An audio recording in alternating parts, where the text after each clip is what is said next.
నమస్కారం. ఉద్యోగులు, పెన్షనర్లు, ఈపీఎఫ్ఓకి సంబంధించిన ప్రతి అప్డేట్, ప్రతి సమస్య పట్ల సపోర్టివ్‌గా అవగాహన కోసం వీడియోస్ అయితే వస్తాయి. తప్పకుండా సబ్స్క్రైబ్ చేసుకోండి. వీడియోస్ మాత్రం లైక్ చేస్తూ ఉండండి. ఇక ఈపీఎఫ్ఓ ఉద్యోగులకు సంబంధించి కనీస పెన్షన్ 10,000 ఇవ్వాలని కేంద్ర ప్రభుత్వం అయితే ఉద్యోగులందరూ కూడా డిమాండ్ చేస్తున్నారు. కానీ కేంద్ర ప్రభుత్వం ప్రతిసారి దాటవేస్తుంది. ఈపీఎఫ్ఓ ఉద్యోగులు, పెన్షన్‌లకు సంబంధించి వారి యొక్క న్యాయమైన డిమాండ్‌లకు సంబంధించి అయితే ప్రభుత్వం ఎలా సానుకూలంగా అయితే స్పందించట్లేదు. కాబట్టి కేంద్ర ప్రభుత్వం వెంటనే ఈపీఎఫ్ఓ ఉద్యోగులకు సంబంధించి కనీస పెన్షన్ 10,000 ఇచ్చే విధంగా నిర్ణయం తీసుకోవాలి. ఇక త్వరలో జరగబోయే సీబీటీ మీటింగ్‌లో కూడా ఈపీఎఫ్ఓకి సంబంధించి పలు సానుకూలమైనటువంటి కీలక నిర్ణయాలు ఈపీఎఫ్ఓ ఉద్యోగుల పెన్షన్ల పట్ల తీసుకోవాల్సిన అవసరం ఉంది. ఎందుకంటే వారు 20, 30 ఏళ్ళు సర్వీస్ చేసి కూడా కనీస పెన్షన్ ₹1,000 కూడా పొందినటువంటి వారు కోట్లాది మంది, లక్షలాది మంది ఉన్నారు. కాబట్టి వారి యొక్క కష్టాలని ప్రభుత్వం గుర్తించాలి. ఇంకొక ఈపీఎఫ్ఓ ఉద్యోగులకు సంబంధించి మరొక గుడ్ న్యూస్ వచ్చింది. ఈపీఎఫ్ఓ అన్ని సేవలు సింగిల్ లాగిన్ల ద్వారానే ఇక్కడ పరిష్కరించుకోవచ్చు. ఉద్యోగుల భవిష్య నిధి సంస్థ కొత్త సదుపాయాన్ని తీసుకొచ్చింది. మెంబర్ పోర్టల్లోనే పీఎఫ్ లావాదేవీలను తెలుసుకునేలా పాస్బుక్ లైట్ పేరుతో కొత్త సదుపాయాన్ని అందుబాటులోకి తీసుకొచ్చింది. పాస్బుక్ కోసం ప్రత్యేకంగా లాగిన్ అయ్యే అవసరాన్ని తగ్గించింది. ఇకపై సింగిల్ లాగిన్తోనే ఈపీఎఫ్ఓకి సంబంధించిన అన్ని సేవలను, పీఎఫ్ ఖాతా వివరాలను తెలుసుకోవచ్చని కేంద్ర కార్మిక శాఖ మంత్రి మన్సుఖ్ మాండవీయ తెలిపారు. ఈపీఎఫ్ సేవలకు సంబంధించిన సేవలకు ఈపీఎఫ్ మెంబర్ పోర్టల్ను ఓపెన్ చేయాలి. ఈపీఎఫ్ ఖాతా బ్యాలెన్స్, లావాదేవీలు, విత్డ్రాలు వంటివి తెలుసుకోవాలంటే ప్రత్యేకంగా పాస్బుక్ లైట్ పేరుతో కొత్త సేవలకు ప్రారంభించినట్లు మంత్రి అయితే తెలిపారు. ఇందులో పీఎఫ్ కాంట్రిబ్యూషన్, విత్డ్రా, బ్యాలెన్స్ వంటి వివరాలు తెలుసుకోవచ్చు.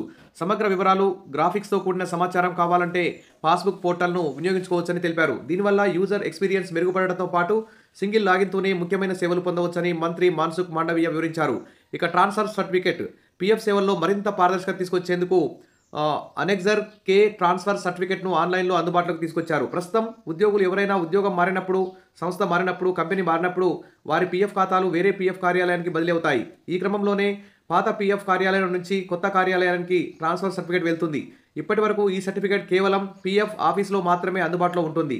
సభ్యులు అడిగినప్పుడు మాత్రమే ఇస్తున్నారు. ఇక నుంచి పీఎఫ్ బదిలీ సమాచారంతో పాటు పీఎఫ్ బ్యాలెన్స్, సర్వీస్ వివరాలను సభ్యులు చెక్ చేసుకోవచ్చు. ప్రస్తుతం పీఎఫ్ ట్రాన్స్ఫర్లు, సెటిల్మెంట్లు, అడ్వాన్సులు, రిఫండ్ వంటి సేవలకు ఆర్పీఎఫ్సి ఆఫీసర్ ఇన్ఛార్జ్ స్థాయి అధికారుల ఆమోదం అవసరం. ఈ బాధ్యతలను అసిస్టెంట్ పీఎఫ్ కమిషనర్ సబార్డినేట్ స్థాయికి ఉద్యోగులకు బదిలీ చేసింది. దీనివల్ల వేగంగా సెటిల్మెంట్ పూర్తవుతాయని, ప్రాసెసింగ్ సమయం తగ్గుతుందని కార్మిక శాఖ మంత్రి మన్సుఖ్ మాండవీయ తెలిపారు. ఈ విధంగా ఈపీఎఫ్ఓ సేవలన్నిటికీ ఒకే లాగిన్ ఏర్పాటు చేయడం ఒక గుడ్ న్యూస్ అనే చెప్పుకోవచ్చు.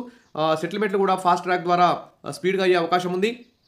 కాబట్టి ఈపీఎఫ్ఓ పాస్బుక్ లైట్ ద్వారా మరి ఈపీఎఫ్ఓ ఉద్యోగులకైతే ఒక మంచి ఈజీగా తమ యొక్క పీఎఫ్ బ్యాలెన్స్ కానీ, విత్డ్రా కానీ, ఇతర అంశాలన్నింటినీ కూడా దాంట్లో తెలుసుకోవచ్చు. ఇది గుడ్ న్యూసే. కానీ ప్రస్తుతం అయితే అత్యంత ముఖ్యమైన సమస్య కనీస పెన్షన్ 10,000 అమలు చేయాలి ఈపీఎఫ్ఓ ఉద్యోగుల పెన్షన్లకు సంబంధించి. ఆ విధంగా మరి త్వరలో జరగబోయే సీబీటీ మీటింగ్లో, మరి పార్లమెంటు సమావేశాల్లో భవిష్యత్తులో జరగబోయే పార్లమెంటు సమావేశాలు ఖచ్చితంగా కోట్లాది మంది ఈపీఎఫ్ఓ ఉద్యోగులకు సంబంధించి కనీస పెన్షన్పై కీలక నిర్ణయం తీసుకోవాలని చెప్పేసి ఉద్యోగులందరూ కూడా కోరుతున్నారు. ఆల్రెడీ ధర్నాలు, సమ్మెలు చేస్తూనే ఉన్నారు. మంత్రులను కూడా కలుస్తూనే ఉన్నారు. కానీ ఇంతవరకు అయితే కనీస పెన్షన్ 10,000పై ఎలాంటి హామీ రాలేదు. వెంటనే కేంద్ర ప్రభుత్వం స్పష్టమైన ప్రకటన చేయాలి. మరి ఈపీఎఫ్ఓ పాస్బుక్ లైట్ ద్వారా సింగిల్ లాగిన్ సేవలు అందుబాటులో తీసుకురావడం కూడా గుడ్ న్యూసే. ముఖ్యంగా కనీస పెన్షన్ కూడా అమలు చేయడం వారికి అత్యంత ఆవశ్యకం.